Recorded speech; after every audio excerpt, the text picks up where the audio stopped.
ไปเอาสบายดีด้วย เดี๋ยวดึงโอ้ก็สบายดี โอ้ยฉันรู้มุกเยอะตัวเลย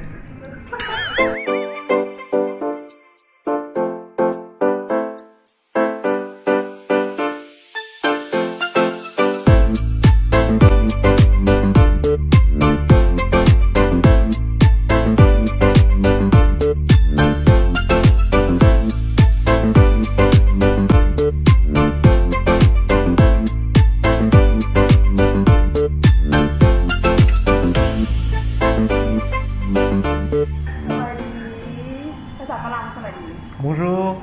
กลับมาอีกครั้งนึงแล้วหลังจากที่ว่าเอาผ่านที่ดูไปเนาะก็เลยให้เราคือว่ามีคนสนใจเบิ่งแบบเด็กที่เฉยเพราะปกติเรากับตัวดีเห็นแบบแชร์ไม่จริงนะเราก็แบบได้ถึงเวลาถึช่วงหล่นอยู่นะก่อนจะเห็นนะเนี่ยอันนึงในโตของคนคนนี้เนาะเอาเลยว่านะโอ้ด้วยแอคติ้งเขาก็เลยว่าเห็นจ้ะเห็นเลยมุ้งจะแขกน้ำมันแขกมันหายคุณหน้าแล้วบอกคนนี้นะที่จะบอกอยู่สลายคนหมู่เขาดอกเป็นจะบอกไม่อย่างตัวคนมูจังเพราะว่าเขาคนเราครึ่งหนึ่งเพี้ยนนะเราครึ่งหนึ่งคนเราครึ่งหนึ่งโอเคค่ะท่านให้โอกาสไอ้ได้แนะนำตัวเองซะว่าเราเป็นใครมาจะใส่แล้วก็ถึงว่าอย่างคนเราครึ่งหนึ่งเป็นแบบครึ่งหนึ่งเป็นคนครึ่งหนึ่งเป็นสัตว์โอเคเนาะสบายดีคานสบายดีชื่อโกลาโกสันเทนีชื่อลินชื่อมีลาเป็นคนลาวที่ใหญ่มาจากฝรั่งลาหากลับมาลาวประมาณ4 ปีพอ4 ปีละเลยหากประมาณ4 ปีบางคนไม่เชื่อว่าแบบไปอยู่ฝรั่ง Bonjour tout le monde, je m'appelle Coraco, je suis laotien et j'ai grandi en France et je suis rentré au Laos il y a 4 ans. คือถึงวายเลยเนาะตอนนี้ Wine, cheese. จริงๆเพิ่นก็เป็นคนลาวเนาะเกิดอยู่ลาวเนาะเกิดอยู่ลาวแต่ว่าไปใหญ่อยู่ฝรั่งเนาะจะกลับมาภาษาลาวของเพิ่นก็ถ้าเราเปรียบเทียบก็ถือว่าเป็นภาษาลาวที่ว่าสื่อสารได้แต่ว่าก็อาจจะแบบมีมุกบางมุกที่ว่าอาจจะเป็นมุกเฉพาะนี้ที่นะเพื่อนจะสิเป็นอย่างเดี๋ยวใช้คอมเมนต์เดอร์มุกที่ค่อยควรจะไม่เข้าใจหรือว่าเข้าใจเราเบิกเราก็จะพูดจากไอ้หมีดูมาไอ้หมีเทศที่อย่างดูในปัจจุบันนี้แชร์ฟังแน่เดี๋ยวนี้เขาเป็น project manager เป็นผู้จับการเนาะว่าจะเนาะในบริษัทออกแบบหรือเป็นที่ปรึกษาก่อสร้างเดี๋ยวนี้เขาเป็นที่ปรึกษาอยู่ในโรงงานตัดยิบกำลังก่อสร้างเนาะเบิ่งความคุณภาพในแล้วก็แบบที่ก่อสร้างตามตัวจริงแล้วก็เบิ่งทีมงานอยู่สนามให้เบิ่งว่าเขาเฮ็ดเวียกเหมาะสมบ่แล้วก็กวดเวียกเท่าไหร่ก็กวดเวียกโอเคโอ้แบบในสายนี่มันสายเดียวกันกับที่ไอ้หมิงเฮียนมาเลยบอกโดยแม้แล้วจบจากฝรั่งเนาะจบปริญญาโทในด้านวิศวกรก่อสร้างเลยผังเมือง Civil Engineering and Urban Planning มันเป็นด้านเทคนิคเนาะด้านเทคนิคที่เกี่ยวกับผังเมืองสิ่งที่เราเรียนมันเกี่ยวกับคนแน่นั่นย้อนนี่เขาเลือกนะเป็น specialization ผังคือมันมี inspiration อย่างพิเศษแล้วแบบคือเหตุให้แบบมีแฮงสูงใจที่จะเรียนวิชานี้จริงๆนะบ่ได้อยากเรียนวิชานี้จริงๆอยากเรียนสถาปัตย์แต่ว่าเฮาฮู้ตัวเองว่าบ่ได้เก่งเกี่ยวกับแต้มฮู้แต้มหยังต้องแต้มหลายบ่อยู่ฝรั่งต้องแต้มหลายมันเป็นอาร์ตหลายคนเป็นวิชาเฉพาะนะมันเป็นอาร์ตหลายคนย้อนนี่บ่ได้เลือกแต่ว่าคิดว่าอยากเรียนอย่างที่เกี่ยวข้องกับวิศวกรสถาปัตย์มันกันใกล้กันเนาะใกล้กันอยู่เฮ็ดเวียกร่วมกันได้เนาะแม่นทุกมื้อก็เฮ็ดเวียกร่วมกับคนที่จบจากสถาปัตย์ได้แต่ว่าประเทศฝรั่งนี่คำว่าเรื่องสถาปัตยกรรมก็เจ้าจะถือว่าอยู่ในท็อปเลยเนาะฝรั่งเกี่ยวกับ architecture สถาปนิกเนาะเราเป็นภาษาลาว เขาประวัติของสถาปนิกอยู่ฝรั่งมันดุนนานหลายเริ่มแต่จากปีศูนย์ว่าจังสิซะเพราะปัจจุบันนี้มันกลาย 2,000 ปีแล้วนะโดยเฉพาะตอนไปปารีสเนาะปารีสปารีสไปปารีสเนาะเจ้าแกสิเห็นรถสังเกตรถว่าarchitecture อยู่ปารีสมันพิเศษเจ้าสามารถเบิ่งได้ว่าโอ้ตัวนี้มาจากศตวรรษเท่าใดศตวรรษเท่าใดศตวรรษโอเคแต่ว่ามันงามหลายแล้วมันดูดดินหลายแล้วตอนย่างอยู่ปารีสนะเขารู้สึกว่าว้าวคือย่างกลับไปศตวรรษเก่าแม่แล้วรู้สึกดีนะรู้สึกมวนแล้วก็อย่างมันมีเรื่องราวแม่สถาปัตย์เนาะอยู่ฝรั่ง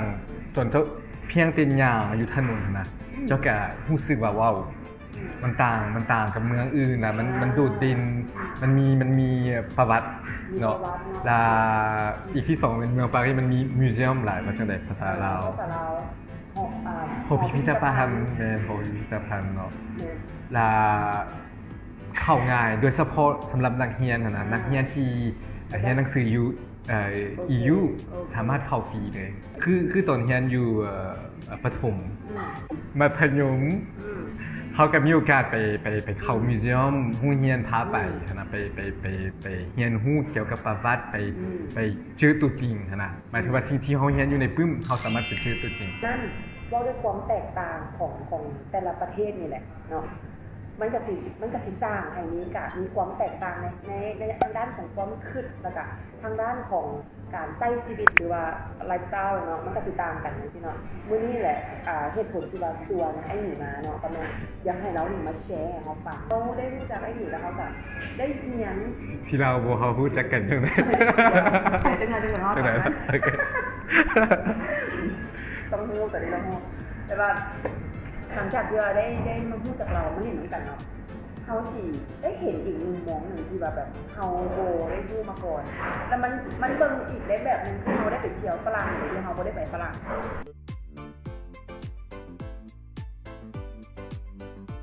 ที่หนึ่งเนาะสิ่งที่เขามักในculture ของฝรั่งนะอันที่หนึ่งเป็นdebate คือคนฝรั่งเขามักลุ้มกันเขามักดีเบตไอเดียแตกต่างกันเขามักลุ้มกันว่าโอเคเจ้าคือจังใดล่ะมาแชร์กันว่าโอ้บางเทื่อมันดีบางเทื่อมันบ่ดีนะแล้วเขาสามารถลุ้มกันเป็นชั่วโมงเนาะตัวนี้มันสำคัญละเขารู้สึกว่าอยู่นี่อยู่โครงการหรือว่าอยู่ใส่นะเขาบ่ไปเลิกๆนะใช่ป่ะสำหรับเขามักลุ้มกันเรื่องที่มันบางเทื่อมันยากหรือว่ามันทาบูนะแต่ว่าเขามักคือว่าเขาอยากรู้ความคิดความเห็นและอยากดีเบตเกี่ยวกับเรื่องส่วนนี้เนาะอันนี้เป็นนิสัยป่ะฝรั่งเป็นนิสัยเนาะที่ค่อยมากหลายแล้วค่อยอยากให้ว่าคนลาวหลายๆคนสามารถรวมกันอย่างที่ได้ละเผยแพร่นิสัยอย่างที่ให้อยู่ในสังคมลาวและสิ่งที่ค่อยมักสำหรับอยู่ลาวเนาะแม่นเฮานับถือหรือว่าเฮาฮักแพงกันหลายโดยเฉพาะครอบครัวอยู่ฝรั่งมันยากน้อยนึงเพราะว่าเฮาต้องออกจากครอบครัวไปเรียนหนังสือหรือว่าหลังจากพ่อแม่เฒ่าแล้วแก่แล้วนะเขาก็สิไปเงินพิเศษสำหรับคนเฒ่าคนแก่เนาะอยู่บ้านเฮานะมันอบอุ่นหลายก่อนเขามักหลายอยู่ลาวนะวิธีเขารุมแล้วก็กับครอบครัวแล้วก็อบอุ่นครอบครัวเป็นอบอุ่นนะแล้วเขาอยากให้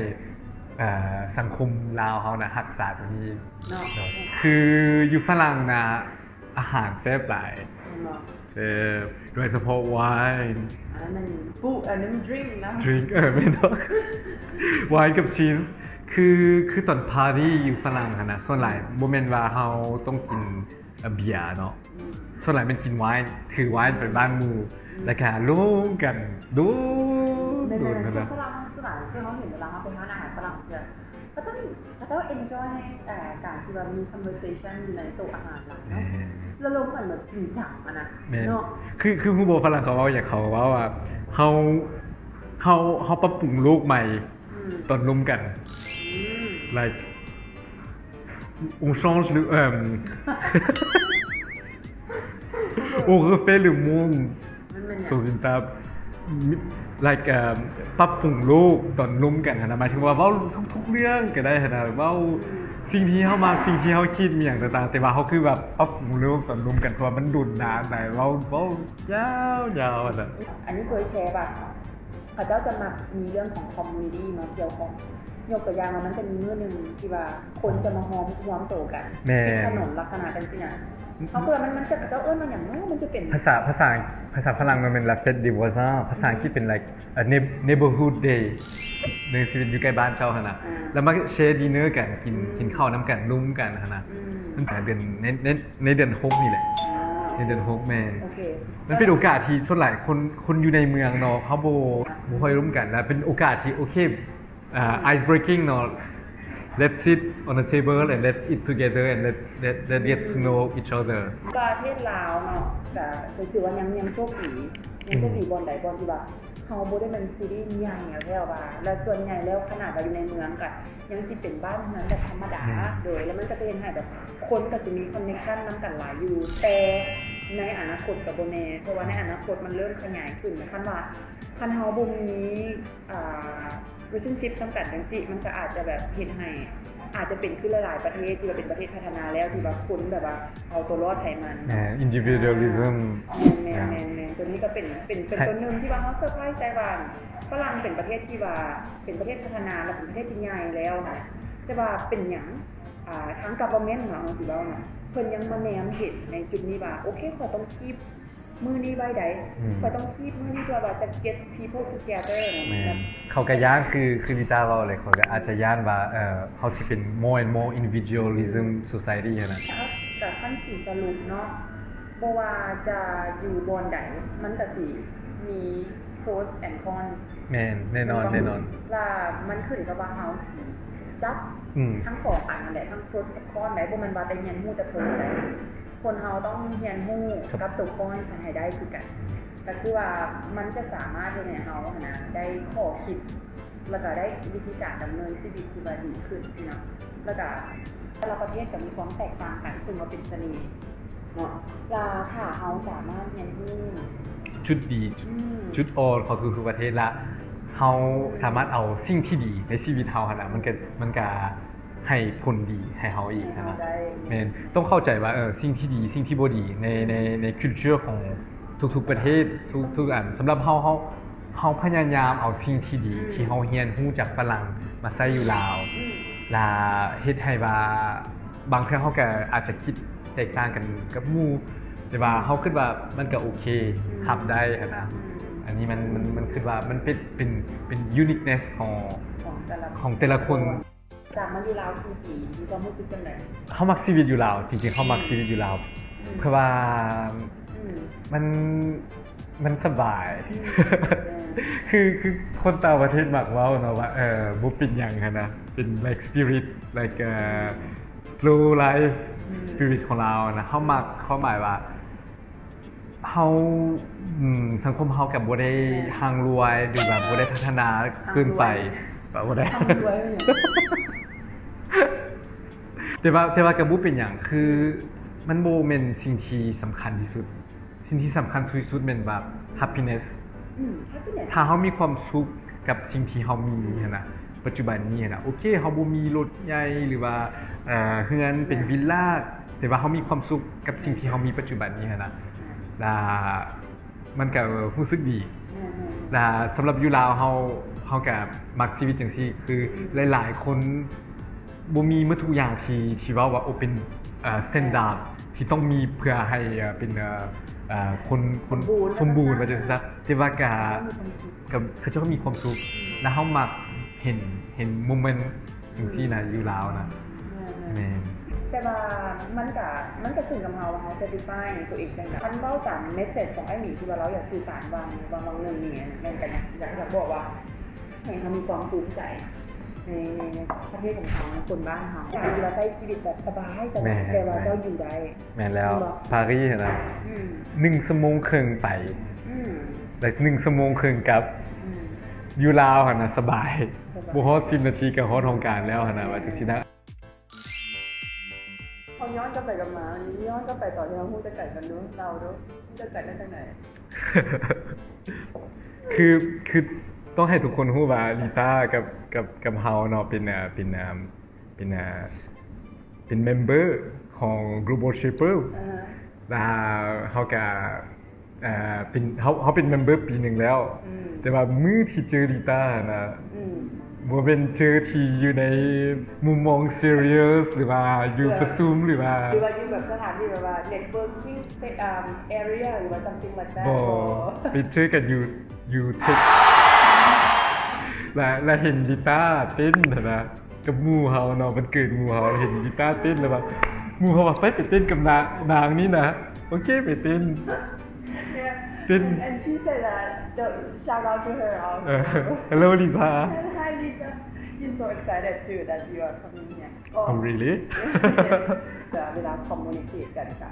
ที่เป็นภาษาลาวภาษาอังกฤษแน่ก็ที่เป็นแบบคือว่า bilingual เนาะแต่ว่า bilingual นี่หมายถึงลาวกับอังกฤษเท่านั้นได้คันฝรั่งแล้วก็แม่น บ่เข้าใจคือกัน บ่เข้าใจ Okay I still remember that night that I was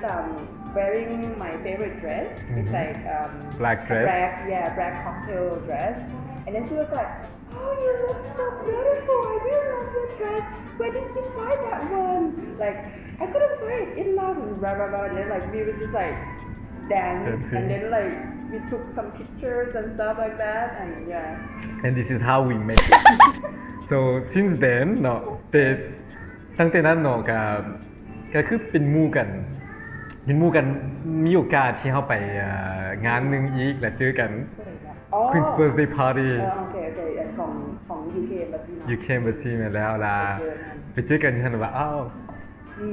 แล้วต่อมาก็เฮาก็สมัครเข้า Global Shapers จังหน่อยอธิบายเนาะ Global Shapers มันจะแล้วก็รู้จักกันหลายขึ้นแม่ ในกลุ่ม Global Shaper แน่เนาะเพราะว่า Global Shaper เฮาก็สิเป็นแบบส่วนใหญ่ก็จะเป็นคนอายุใกล้เคียงกันก็เลยแบบคอนเนคกันได้ง่ายแต่โดยเฉพาะว่านี่เพื่อโพสที่ว่าคล้ายกัน energy คล้ายกันแต่ว่าอีกอันหนึ่งแม่นย้อนว่าอยู่ใน Global Shaper นั้นเขาได้เจอกันตลอดแล้วเขาก็จะมีแบบบางทีก็จะมีแบบ hang out ที่เขาเนาะนี่ค่ะก็เลยสนิทกันหลายเขามาว่าเชเปอร์แล้วเนาะจากมื้อนั้นมื้อเดียวเห็นกันตอนไปเต้นนั่นแหละเราก็ได้ลงกันแล้วเราก็มาสมัครเนาะหลังจากที่เราสมัครปุ๊บเราเข้ามาแล้วก็ถือว่าเป็นแบบ active member แบบเขาไม่เอาบาเลยแต่คือว่ารู้สึกว่าอยากเฮ็ดอย่างก็เฮ็ดเลยค่ะมีความที่ว่าอยากเปลี่ยนแปลงอย่างเราก็แบบบุ๊บถึงว่าบางอันที่มันจะบ่แม่นในแอเรียของเราเนาะแต่ว่ามูเฮ็ดอยู่นึงที่น่ะเราก็แบบพร้อมที่ว่าจะแบบโดดลงไปแล้วก็แบบไปชวนมูโลนนะจนเฮ็ดให้ทุกสิ่งทุกอย่างเป็นผลเดือน7เนาะก็แม่นปี2019 2020เพิ่นก็สิได้เป็นหัวหน้าคนต่อไปของ Global Center มันคืออันนี้เป็น new creator ของเขามาข้อต่อนี้แล้วคือว่าอยากให้แชร์แต่ถ้าฟังเลยว่า Global Shaper มันเป็นอย่างสำหรับเขาอยากแชร์วิชั่นของ Global Shapers เนาะแล้วก็สิ่งที่เขาคิดตอนเขาเข้า Global Shapers คือความรู้สึกตัวเองเนาะอยากเฮ็ดอย่างซอยเหลือหรือว่าพัฒนาประเทศเฮานะโดยเฉพาะสาวนุ่มเนาะและก่อนหน้านั้นเขาก็เคยเป็นอาสาสมัครขององค์การสหประชาชาติเนาะแต่เป็นด้านหนึ่งที่เขาอยากเฮ็ดโตและเขารู้สึกแบบเขาอยากเฮ็ดอันนี้แต่ว่าตอนเฮ็ดคนเดียวนะมันยากเกินไปมันยากที่เมื่อทุกอย่างมันต้องเกี่ยวข้องกับคนอื่นนะแล้วเขาบ่สามารถเฮ็ดคนเดียวได้เนาะและบังเอิญได้เห็นผลงานของ Global Shapers และเห็นว่าโอ้มีหลายคนเนาะที่คือกันกับเฮาเลยหรือว่า take action เฮ็ดโครงการแล้วก็เฮ็ดกิจกรรมเกี่ยวกับสิ่งที่เฮามี passion นะถ้าแบบนี่แหละต้องเข้าเพราะว่าเฮาอยากให้ไอเดียเฮาหรือว่าความคิดของเฮานะเกิดผลประโยชน์เนาะกับสังคมแม่นแล้วย้อนนี่นะเฮาเข้า Global Shaper ลาเว้าจริงๆเด้อหลังจากเข้าแล้วนะ it's beyond my expectations meaning that this is awesome like the team that we have และ member ของ Global Shapers นะดูดดินเก่งทุกๆคนบอลมาบอลว่ามันมีความหลากหลายมันมีความหลากหลายแต่ว่าแต่ละคนก็จะโชว์มีความที่ว่าเขาเจ้าเป็นลีดเดอร์โดยเป็นผู้นำของเขาเจ้าในแต่ละคะแนนแมนแล้วพอคนคือลิต้าเนาะคิด like ลิต้า I don't บูอาจจะหลายคนฮู้เนาะลิต้าเราเป็นคนที่ supportive หลายที่สุดเลยเราเป็นสิมังเนาะที่ทุกคนอยู่ในกลุ่ม global shapers เขานี่นะ no it's really true นะ and รู้สึกว่าเป็นครอบครัวหนึ่งอีกของเขานะหลังจากบ่ฮอดปีหนึ่งได้เขา join global shapers นะแต่ว่ารู้สึกว่าได้ครอบครัวอีกครอบครัวหนึ่งนะในกลุ่ม global shapers เฉียดแต่คือกันอันนี้ก็รู้สึกคือกันตั้งแต่เข้า shaper มาให้คิดว่าแบบมันเป็นอีกครอบครัวหนึ่งแดดว่าจึงเห็นให้ตัวเองรู้สึกว่าอยากรักษาครอบครัวนี้ก็เลยในขนาดมาในช่วงปีนั้นเนาะและโดยเฉพาะในตอนที่ตัวเองมาเป็น vice president นะแห่งรู้สึกหลายเลยแบบโอเคมันคล้ายๆที่ว่าในตอนนี้เขาถึงทำหน้าที่ว่าจะเป็นแม่ก่อนเด้อปีนี้จะเป็นแม่เด้อนะแล้วเขาก็เลยแบบต้องรักษาทุกคนน้ำกัดสีเฮียนฮู้กับเจ้าเด้อขอบใจเจ้าต้องเดียวนะเนาะ like another level อันนี้เป็นที่เมื่อกี้ทำว่าแบบว่ามีความหลากหลายแล้วเนาะพอทำว่าในเรื่องของอายุเนาะแต่แมนสาว30 ปีฉะนั้นแล้วเขาก็สิเห็นเพราะว่าพอถึงช่วงอายุของแต่ละคนมันก็สิแบบอยู่ในเฟสของชีวิตที่แตกต่างกันถูกป่ะเหมือนกับก็จะเห็นความหลากหลายหลากหลายเพราะอาชีพเลยเนาะอาชีพก็จะหลายคืออันนี้ก็จะแมนมาทั้งสายวิศวกรรมเนาะอันคือหลายๆคนก็จะ business นักเรียน teacher ก็เห็นให้แบบว่าเขาก็ได้เห็นที่จากเขาเจ้าได้เห็นมุมมองอีกมุมมองคือเขามักสิ่งที่ลิต้าว่ามันเกี่ยวกับว่าทุกๆคนเนาะมีจุดโดดเด่นที่ต่างกันแล้วเขาเฮียนฮู้จากตัวนั้นหมายถึงว่าเขาสามารถฟังแล้วก็เฮียนฮู้หรือว่าถ้าฟังแล้วก็ได้ความคิดอันอื่นบางเทื่อเจ้าบ่คือกันก็อย่าแต่ว่าเจ้าสามารถร่วมกันได้นะแล้วอันนี้แหละสิ่งที่เฮามักในกลุ่มเฮาเนาะกลุ่ม Global Shapers มันว่าความคิดต่างกันแต่ว่าเฮามี one goal แม่นนะแม่นเนาะ one goal แม่นว่าเฮาอยากสร้างพัฒนาสร้างได้สิ่งที่ดีไอ้หมีก็ได้แชร์มาเนี่ยแล้วว่าเข้ามา Global Shaper หนึ่งรู้สึกจังใดอย่างต่างๆแล้วสำหรับในตัวเองในฐานะที่ว่าปีที่มานี่ที่ได้มาเป็นคูเรเดอร์เนาะคูเรเดอร์นี่พวกเราจะใช้เทอมตัวนี้เนาะในการสำหรับประธานหรือว่าหัวหน้ากลุ่มผู้นำพากลุ่มจริงๆว่าแบบประธานมันกับโบปิดจังซี่ดอกว่าจังซี่ซับเพราะว่าจริงๆพวกเขาเฮ็ดกันแบบแฟมิลี่เป็นแฟมิลี่หลายแต่ละปีมันก็จะต้องมีอันนึงที่เป็นลักเนาะบางทีที่งานเฮาก็ต้องมีเสาเป็นบ่ก็ต้องมีอันใดนึงเป็นอันลักเนาะสำหรับเฮานะผู้นำนะเป็นคนที่สามารถฟังคนอื่นได้นะคนที่สามารถเอาไอเดียของคนอื่นนะเป็นตัวอย่างและสำหรับเฮาเนาะ Global Shapers อยากเฮ็ดปีหน้าเนาะเริ่มเทอมหน้าเนาะและอยากให้ทุกๆคนสามารถเฮ็ดโครงการหรือว่าเฮ็ดไอเดียที่คิดมานะเป็น passion project ที่มีนะสามารถเริ่มเฮ็ดได้เป็น passion project เล็กๆน้อยๆเพราะหมายว่าไปสอนภาษาอังกฤษหรือสร้างกิจกรรมเกี่ยวกับรักษาสิ่งแวดล้อมหรืออนามัยขี้เหงื่อตามถนนอย่างจังซี่นะโครงการเลย passion project ที่ผู้ใดมีนะเล็กๆน้อยๆหรือว่าใหญ่นะเขาอยากให้เริ่มเฮ็ด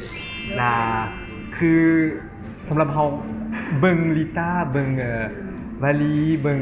แบนหลายๆคนน่ะอยู่ในกลุ่มเฮาที่เริ่มเฮ็ดหลายๆกิจกรรมน่ะดีใจหลายที่เริ่มดีใจหลายที่มีกำลังใจแล้วก็อยากเฮ็ดให้มันได้น่ะคือ Channel Sub the Seed Sub the Seed Sub the Seed มันเป็นสิ่งที่ลิต้าเคยลงมานะแล้วเริ่มเฮ็ดนะว้าวนางแบบว้าวรู้สึกว่าตัวเองเป็นคนที่พัฒนาหลายขึ้นและในขณะที่เราพัฒนามันก็ได้มันแต่เราพัฒนาเพราะสิ่งที่เราเห็นเราไปเห็นแห่งสังคมเวลาเขาเห็นแบบสิ่งที่ว่า คือสมมติคล้ายๆจะมาโยนก้อนหินเศษลงไปในน้ำนะแล้วน้ำมันเปลี่ยนสีนะมันก็เป็นคล้ายๆที่เขา ว้าว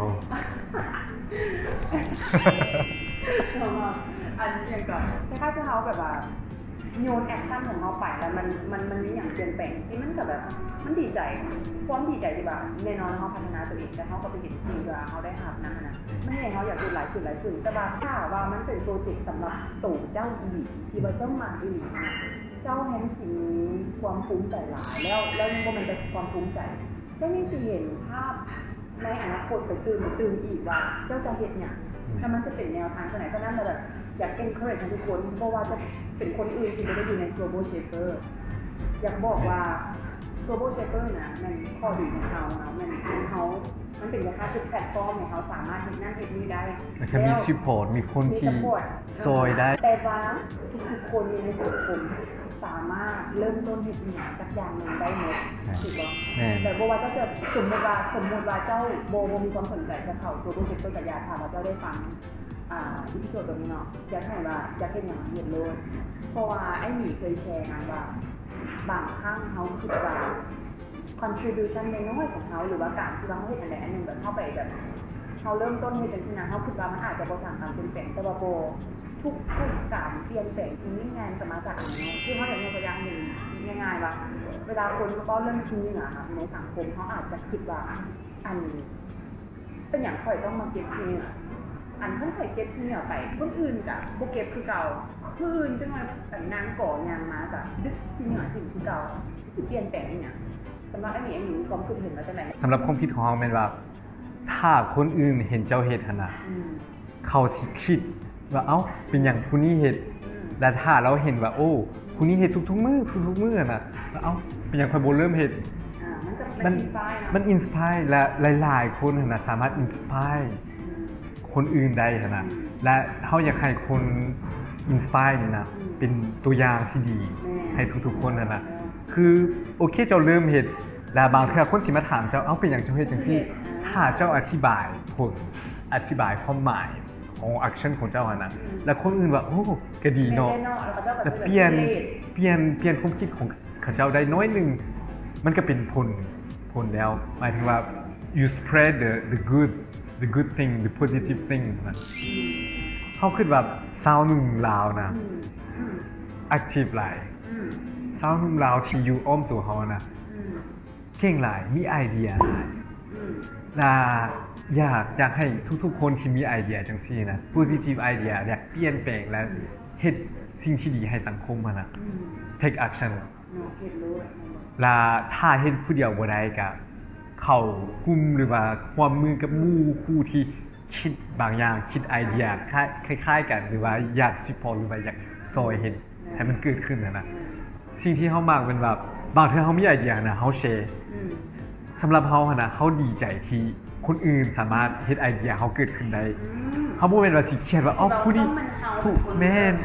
เฮาบ่สนเลยแต่เพื่อว่าค่อยอยากให้มันเกิดขึ้นไอเดียจังซี่หั่นนะไอเดียที่พัฒนาสังคมหรือว่าเปลี่ยนสังคมที่ให้มันดีขึ้นหั่นนะผู้ใดก็อย่าสามารถเอาไอเดียนี้เฮ็ดได้หั่นนะเฮาสิดีใจกับสิ่งที่เขาเฮ็ดเกิดขึ้นนั่นน่ะไอเดียเฮาก็อย่าเฮาเคยคิดแล้วเฮาอยากเฮ็ดก็อย่าผู้อื่นเฮ็ดก็ได้ Bonjour, nous sommes en présence de Sulita. C'est une amie qui est top modèle, qui incarne la beauté laotienne. เขาก็เข้าใจได้ว่าอย่างจะมาเฮากับต้องแบบเดี๋ยวไปซ้อมเองเด้อไปซ้อมเองครับก่อนอย่างกะยาเนาะโอเคเขาอยากมา wrap up กันเนาะในสำหรับเรื่องของ global shaper นิดนึงเนาะที่เขาได้ว่าผ่านมาก็คือว่าตอนนี้มันเขากำลังหักคนใหม่อยู่เนาะจึงมาผู้ที่ว่าสามารถมาสมัครได้เนาะประมาณทุกคนสามารถสมัครได้ค่ะว่าเจ้าอายุ30 ปีเนาะและถามว่าเจ้าเป็นคนที่ว่าเจ้าอยากให้บอนที่เจ้าอยู่หรือว่าเมืองที่เจ้าอยู่นะมันมีการเปลี่ยนแปลงที่ดีขึ้นบ่ว่าจะทั้งใดก็ตามที่ว่าเจ้าอาจจะเจ้าถนัดหรือว่าเจ้ามีความต้องการให้มันอยากพัฒนาอยู่แล้วก็สามารถมาศึกษาเขาก่อนมาเขามันไถจังไหนเนาะเขาก็จะมีเพจเดี๋ยวเขาจะโพสต์สำหรับของยูโดยยูในกองคอมเมนต์ให้ลองศึกษาเบิ่งหาว่าคิดว่าโอเค รู้สึกว่ามันมีตัวตนคล้ายๆกันแล้วก็รู้สึกว่าสีมีเส้นคือว่าจะเฮ็ดเรื่องทำกันได้ก็สามารถมาสมัครได้เนาะคือเขาเน้นว่าปีนี้นะแม่นเขาผู้อยากให้คิดว่าสมมติว่าภาษาอังกฤษโคเก่งก็สิบ่สมัครได้ บอกว่าภาษาอังกฤษก็สามารถเข้ามาได้ โดยสามารถเข้ามาได้ใจมาเลย เริ่มหับวันที่21เดือนนี้เนาะลาปิดวันที่28ลาด่วนๆเด้อ แม่นดวนเลย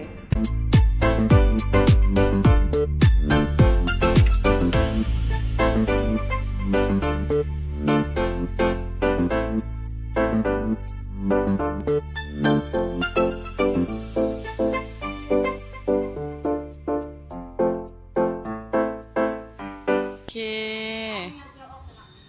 ให้หมีเริ่มแล้วเนาะตอนนี้เนาะเอ้ยตื่นเต้น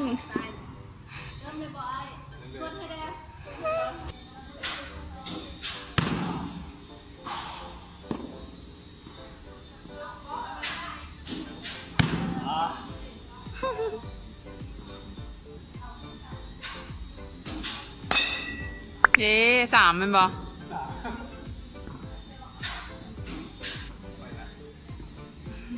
เงินเต็มละโอ้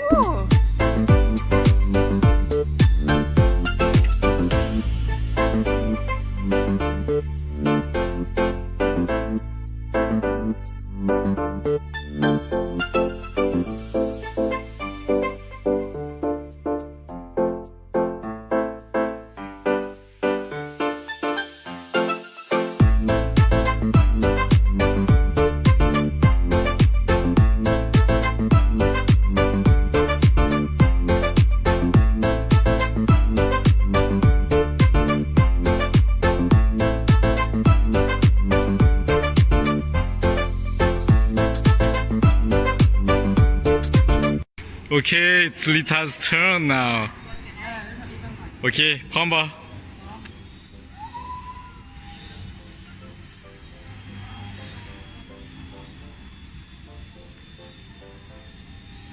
Serious? Yes!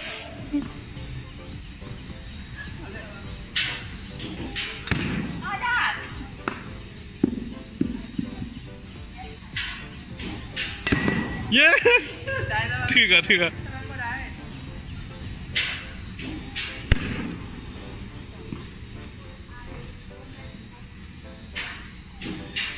โอ้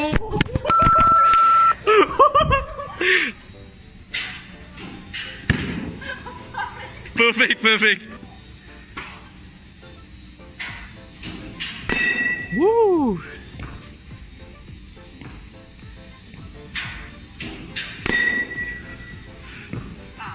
3 ลูกเลย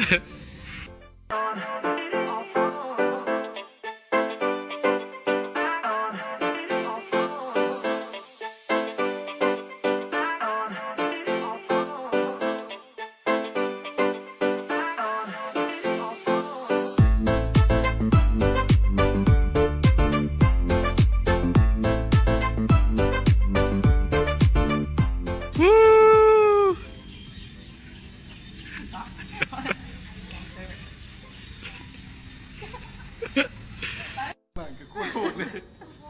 หลังจากที่ว่าลิ้นแล้วเนาะก็เป็นแบบนี้ ก็แบบขึ้นว่าเหงื่อสิบออกขนาดนี้เนาะคือว่าเหงื่อออกเนาะแบบว่ามวนหลาย recommend thank you ที่ว่าชวนมาเนาะก็คือ รู้สึกจะไหน ม่วน ม่วนเนอะ มันคิดว่ามันน่ะได้ฝึกสมาธินำเพราะว่าเวลาที่ว่าเขาลิ้นเขาต้องได้แบบเขาต้องโฟกัสนั่นหนึ่งมาส่งมาเขาต้องได้เบิ่งว่าหมักบาดมันมาจังใด เราก็ต้องได้มูเทคนิคในการจำนะเกี่ยวว่าได้ออกให้งานเนาะ ออกให้งานวิดเดียวกับเหงื่อออกนะอันนี้ like every time I feel pressure นะ แล้ว โอ ใครอยาก เคrecommend release pressure อยู่นี่มันอยู่ใกล้ๆอยู่ห้องเดียวกันกับคาเฟ่วันนี้เนาะหรือว่าห้องพิซซ่า2หรือว่าห้องบริษัทของMMG เนาะโอเคสามารถมาได้มันจะอยู่ต่อหน้ากันกับคาเฟ่แมงโก้หรือว่ามันเคยเป็นห้างซินดัดเก่าเนาะแถวนี้เนาะหรือว่ายังเป็นอยู่เนาะ แม่น ก็คือว่าอยู่กงกันข้ามกันทะเลแล้วก็มันจะมีเป็นคล้ายๆคือของเหมืองขี่มาโลดขี่มาแป๊บเดียวก็จะเห็นแล้วมันลิ่นได้มีแต่ถึงๆเนาะเท่าไหร่ 8,000 กีบ 8,000กีบต่อ15ลูกกับเกมหนึ่ง15ลูกกับแบบเป็นการได้มาฝึกสมาธิกับกำมวลคอนเฟิร์มเนาะซึ่งว่ามื้อนี้เฮาบ่ทันได้นับว่าเฮาตีไปได้จากลูกแต่รู้สึกว่าเฮา สนะวันนี้สนะเราไม่เคยดิ้นแล้วเสียขึ้นหลาย ขอบคุณค่ะวันนี้ thank you ที่แนะนำตามเกมเนาะ ตามเกมเดี๋ยวนี้เลยป่ะ ก็คือว่า เสียงฮู้บอ เอาจังซี่ซะเอาจังซี่ให้คนที่มาเบิ่งอยู่เนาะเขาจะมี5สำหรับ5ความจริงอันใดก็ได้เนาะหรือว่า truth ของไอหมีนั่นแหละบ่ว่าจะเป็น truth แบบอาจจะเป็น truth ที่น่าอายหรืออาจจะเป็น truth ธรรมดาที่เป็น anything experience ของเราสามารถถามคำถามมาได้5คำถามเนาะแล้วไอหมีเพิ่นจะไปตอบอยู่ในกล้องคอมเมนต์เลยแล้วเพิ่นก็จะเลือกเอาว่าเพิ่นจะตอบตัวใดมันน่าอายเกินไปไอหมีอาจจะไม่อยากตอบเดี๋ยวคนที่ว่าจะเลือกคำถามสวยจะเป็นอีต้าเนาะซึ่งว่าไอหมีบ่สามารถที่ว่าจะต่อต้านได้เนาะเพราะว่าอันนี้เป็นรายการของเฮาเนาะ ก็เลยว่าเป็นเปิดโอกาสให้ถามอันใดก็ได้เนาะ5คำถาม เราจะตอบมาให้เฮาเนาะเพราะว่ามื้อนี้เราแพ้ กิ้งหลาย thank you so good มื้อนี้เฮาก็ถือว่า I hope everybody enjoy the video โดยแม่นบ่เพราะว่าเฮา enjoy หลาย แม่ เฮานี่ enjoy เฮาอยากให้ทุกคนก็ enjoy นำพวกเฮาแบบว่าจะได้ประโยชน์จากสิ่งที่ว่าเฮาแชร์กันไปเนาะ เลย ไอ้มีรู้สึกจังไดในการที่มาในมื้อนี้ ว้าวซื้อเครือออก ที่ว่าม่วนหลายและดีใจที่ได้แชร์ไอเดียและก็แชร์เนี่ยความคิดของเขาให้ทุกคนฟังเนาะ โดยแม่น โดย โอเค I hope you guys enjoy the video and โดย follow Save the Seas แม่นแล้วเฮาต้องขอตัวลาไปก่อน โดย แม่นบ่อีกบัดหนึง ใช่โอ้ขอบภัยนิดหน่อย โอเคเจอกันใหม่อีก บ๊ายบาย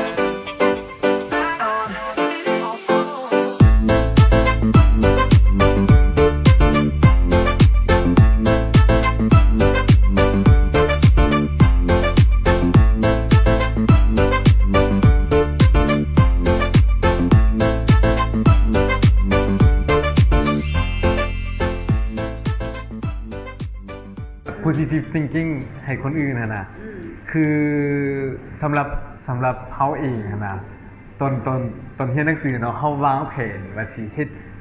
ดำเนินชีวิตจังใดว่าจบแล้วปริญญาโทวิศวกรก่อสร้างแล้วค่อยสิไปเฮ็ดเวียกกับบริษัทใหญ่ๆอยู่ฝรั่งอะไรอย่างนั้นนะวางแผนชีวิตเขาใน10 ปีในอนาคตแต่ว่าสุดท้ายนะมันบ่ได้ไปตามแผนแต่ว่ามันก็โอเคบ่ไปตามแผนก็โอเค